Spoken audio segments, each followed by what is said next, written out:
This is Democracy Now!, democracynow.org, The War and Peace Report. I'm Amy Goodman with Juan Gonzalez. We turn now to look at the political crisis in Pakistan, where the former Prime Minister Imran Khan has been charged under Pakistan's Anti-Terrorism Act. It's the latest escalation between the Pakistani state and Khan, who remains very popular following his ouster from office in April in what he described as a form of a US-backed regime change. Khan has continued to hold major rallies across Pakistan, but over the weekend, Pakistani authorities banned TV stations from broadcasting his speeches live. Then Monday, police filed anti-terrorism charges against him after he gave a speech accusing police officers of torturing one of his close aides, who was jailed on sedition charges.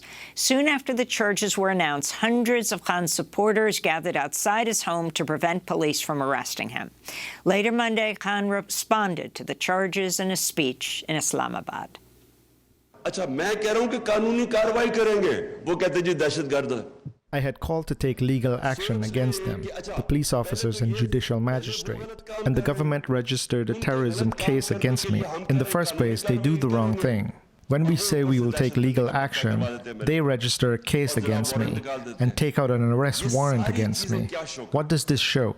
There is no rule of law in our country. So we're joined now in London by Tariq Ali, the Pakistani British historian, activist, filmmaker on the editorial committee of the New Left Review, author of many books, including Uprising in Pakistan, How to Bring Down a Dictatorship, which came out a few years ago, and Can Pakistan Survive? His latest book, Winston Churchill, His Times, His Crimes, we'll talk about on another show. And we're also talking about this in the midst of these massive floods of Pakistan, and we'll get to that in a minute. Tariq, talk about the significance of the terrorism charges against Imran Khan, who was ousted in what basically he calls US-backed regime change.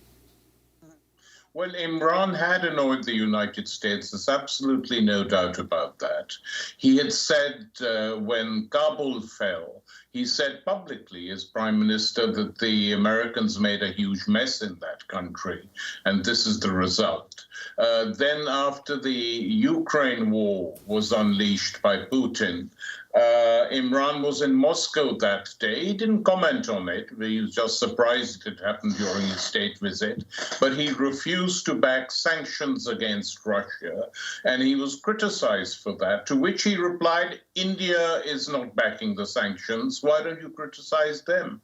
China is not backing them. The bulk of the world, third world, is not backing them. Why pick on me? But he had become a nuisance. Whether the United States put too much into it, we don't know. But certainly the military, which is very dominant in Pakistani politics, must have thought that to please the United States, better get rid of him. And there's no doubt that without military support for his removal, he wouldn't have been ousted. Now, what they thought, or what they assumed, was that Imran would lose all popularity because his government had made many mistakes. There was talk of corruption by his wife, etc., etc. Then something happened in July which shook the establishment, which is that in the most populous and important province in the country, important in terms of power, the Punjab, there were 20 by-elections for parliamentary seats, and Imran won 15 of them. He could have won another 2 had his party been better organized. So that showed that support from him, if it had evaporated, was coming back because people were just shocked by the government that had replaced him. And that, I think, also gave Imran a lot of hope that he could win the next general elections quite easily. And he went on a grand tour of the country, of which there were 2 prongs. The military has put corrupt politicians in power, and the United States has organized a regime change, and one of the biggest chants on all these demonstrations, which had hundreds of thousands of people on them, was He who is a friend of the United States is a traitor, a traitor. That was the big chant, and a very popular chant at the time. So he's no doubt built himself up again. And I think it's that event, Amy, in July, of showing popular support via elections when he isn't even in power, that worried them. So they've been waging a campaign against him. Arresting him under the anti-terrorism laws is truly grotesque. He's attacked judges in the past. He was attacking some of the judicial authorities in his speech the other day. If you want to arrest him, you can accuse him of contempt of court. So he can go and fight against that, and we'll see who wins and in which court. But instead, they've arrested him under the terrorism laws, which is a bit worrying, that if the aim is to keep him out of the next elections because of the so-called terrorism charges, that will create more havoc in the country. He's not too worried at the moment. And Tariq, I wanted to ask you, given the massive protests that have erupted in support of him, and is it your sense that even people who may have been opposed to Imran Khan are unifying behind him against the political and military establishment of the country? After all, and the potential for continued disruption in a country that's the 5th largest country in the world in terms of population. Yeah, I think they are worried. And I think Imran made a very significant remark in his speech over the weekend. He said, don't forget, listen to the bells that are tolling in Sri Lanka, where there was a mass uprising which occupied the presidential palace and resulted in the president fleeing and a few changes set into motion. He said, we are not going down that route, but we want new elections and we want them soon. Now, when they took power, the new government said we'd try and have elections in September, October. Now they've postponed these elections till August next year. And Juan, you have to understand that at the same time, the new government's deal with the IMF has meant huge price rises in the country. There are many people now who cannot afford to buy the staple foods of the country. It's become too expensive. The price of gas has shot up. So for the poor who already have little electricity, it's a total trauma. And people, of course, blame the new government because this is the government that did the deal with the IMF. And the economic situation in the country is extremely precarious. And this has also boosted Imran's popularity without any doubt. I mean, the talk is that were there an election to be held within the next 4 months, he would sweep the country.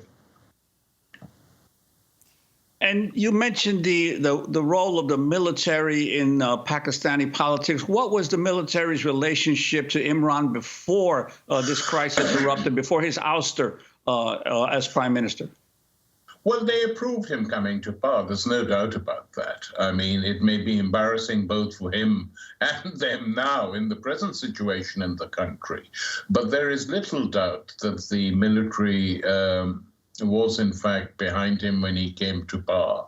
But like other politicians, he's used his power and built up a huge base for himself in the country, which was formerly restricted to the regime, the Pakhtunkhwa regime, elected government in the northern part of the country on the border with Afghanistan, but is now spreading even to parts of Karachi, and the Punjab now seems to be a stronghold, one of the PTI's, Imran's party's main strongholds. So the military and political establishment isn't having it their way. I mean, they thought they could create a new stability with the Sharif brothers.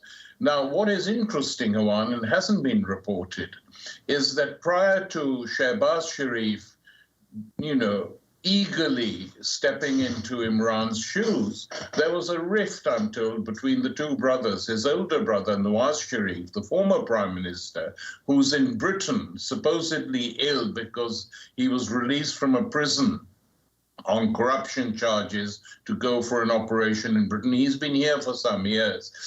He was opposed to Shehbaz taking office. He said better to go for an immediate general election while Imran is unpopular, and we might win that, and then we'll have years ahead. But his brother outvoted him or whatever, however they settled these arguments, and said, no, we need a new government now, the situation is bad. Well, this is the result. I also wanted to ask you about the horrendous flooding taking place in Pakistan, Tariq. Over the last 2 months, abnormally heavy monsoon rains have led to the deaths of about 800 people, the floods damaging over 60,000 homes. Here are some of the voices of survivors of the floods. We're very worried. Our elders are saying they have not seen such rains and floods in the past 30 to 35 years. This is the first time we have seen such heavy rains. Now we are concerned that, God forbid, this type of heavy rain may continue in the future because the weather pattern is changing. So we are now really nervous about this. We are really worried. The rain destroyed my house. My livestock were all lost. My fields devastated. Only our lives were saved. Nothing else is left. Thank God. He saved the lives of my children. Now we are at Allah's mercy. My property, my house, everything was flooded. So we took shelter on the roof of a government school for 3 days and 3 nights. Around 200 people with kids. We sat on the roof for 3 days. When the water receded a little, we dragged the kids out of the mud and walked for 2 days until we arrived at a safe place. So it may be, well, then close to 1,000 people are dead, tens of thousands displaced. The significance of this climate change in Pakistan and how it's affecting the politics of the country. It's affecting politics all over the world, Amy. In Pakistan, of course, can't be excluded, nor is it exceptional.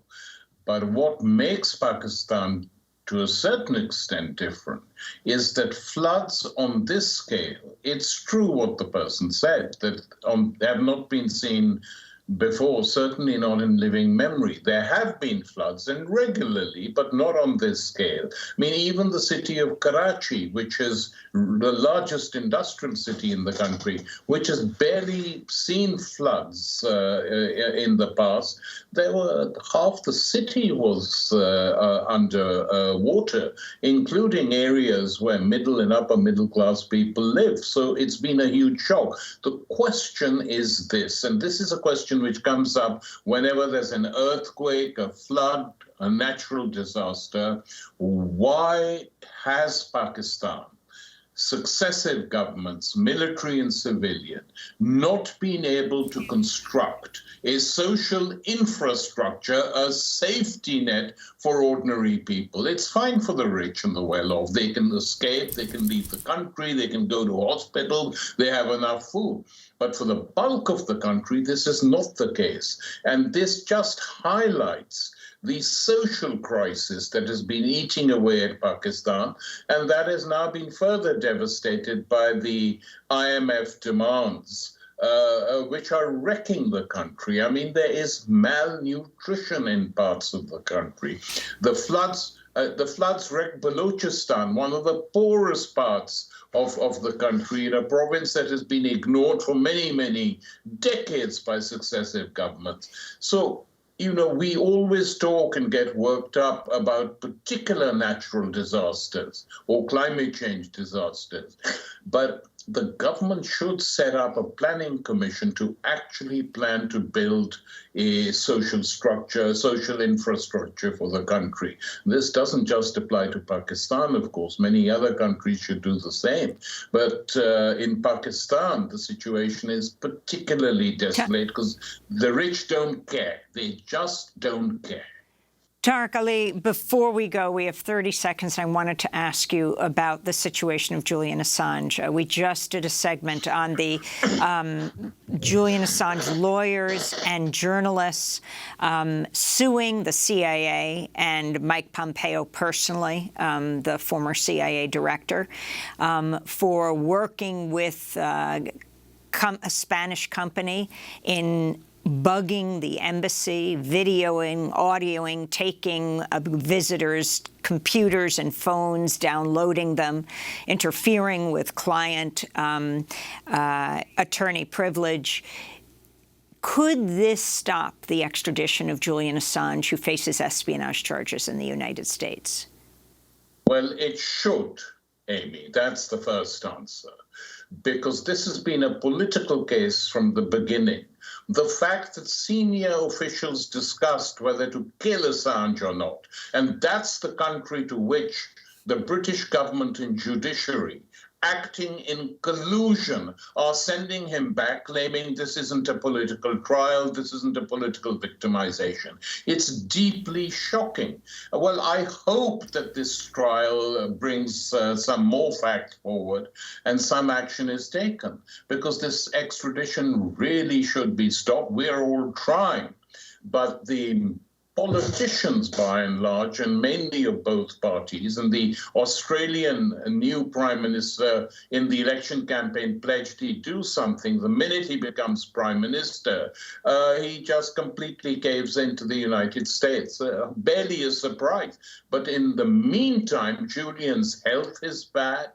We're extremely worried about how he's being treated in prison. He shouldn't be in prison, even if he is going to be extradited. So I hope for the best, but fear the worst, because one that shouldn't have any illusions about the English judiciary.